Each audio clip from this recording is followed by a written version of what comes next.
শুভ সকাল বন্ধুরা, আবার একটা নতুন ভিডিওতে তোমাদেরকে স্বাগত জানাই। আজকের ভিডিওতে এটা একটা জাস্ট অ্যানাউন্সমেন্ট।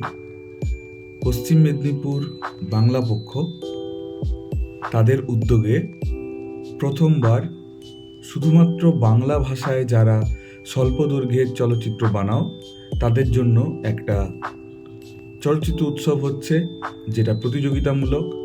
তো সেই চলচ্চিত্র উৎসবের নাম দেওয়া হয়েছে চিত্রগল্প। তো চিত্রগল্প 2024-এ তোমরা যারা স্বল্পদৈর্ঘ্যের চলচ্চিত্র বানাও এবং ভাবছো কোথাও পাঠাবো কোনো ভালো চলচ্চিত্র উৎসবে, আমাদের এই চলচ্চিত্র উৎসবে তোমরা পাঠাতে পারো।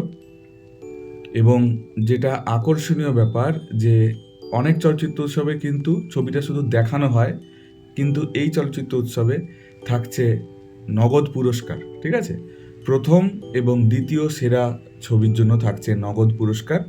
তো তোমরা চটপট যারা ছবি বানাও পাঠিয়ে দাও। আমি ডেসক্রিপশানে লিংক দিয়ে দিচ্ছি এবং পোস্টারটাও দিয়ে দিচ্ছি। তোমরা পুরো ডিটেলসটা দেখে নিও এবং খুব তাড়াতাড়ি তোমাদের ছবিটা পাঠিয়ে দাও, কারণ এই চলচ্চিত্র উৎসবের জমা নেওয়ার শেষ দিন হচ্ছে 20 নভেম্বর এবং চলচ্চিত্র উৎসবটি হবে 29 এবং 30 নভেম্বর মেদিনীপুর ফিল্ম সোসাইটি হলে, রবীন্দ্রনগর, মেদিনীপুর শহরে। ধন্যবাদ।